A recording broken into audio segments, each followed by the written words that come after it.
le leader du parti Ousmane Sonko est bien arrivé à Dakar. En effet, il a été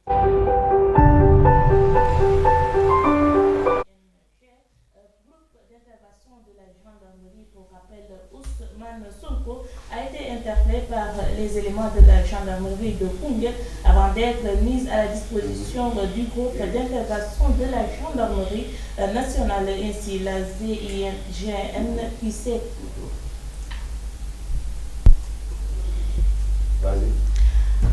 s'excuse ainsi le ZIGN qui s'est occupé de son acheminement à Dakar l'a finalement déposé, c'est lui, à la cité Gourgui.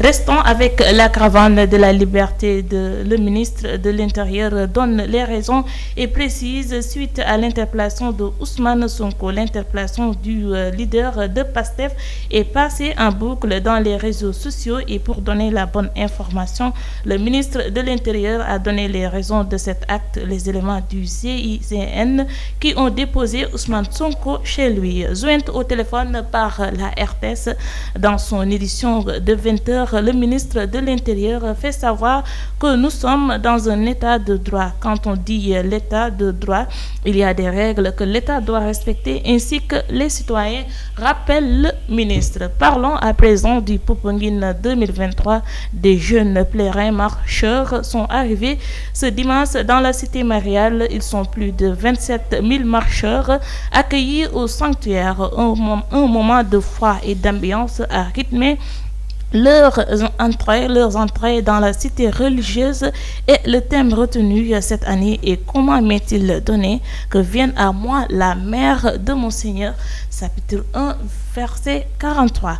À l'international, Recep Tayyip Erdogan reste maître de la Turquie pour cette année supplémentaire en dépit d'un fort désir de changement d'une partie de l'électoral. Le chef de l'État, 69 ans, parfait favori du second tour de la présidentielle avec 5 points d'avance à l'issue du premier tour du 14 mai où il avait recueilli 49,5% des suffrages.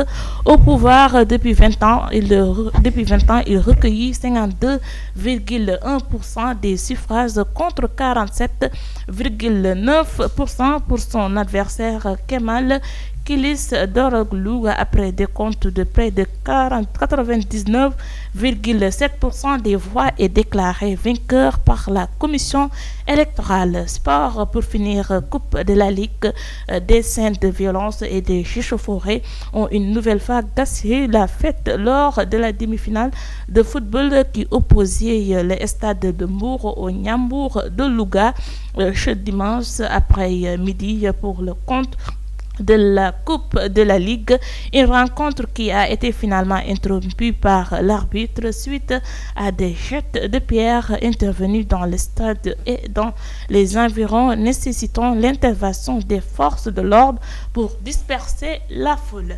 C'en est tout pour ce flash d'infos. Merci de nous avoir suivis et ne quittez surtout pas, vous aurez tout de suite votre émission Info Matinale avec le géant journaliste Pape Demba Thioune et l'incontournable chroniqueur Sawolof. À tout de suite.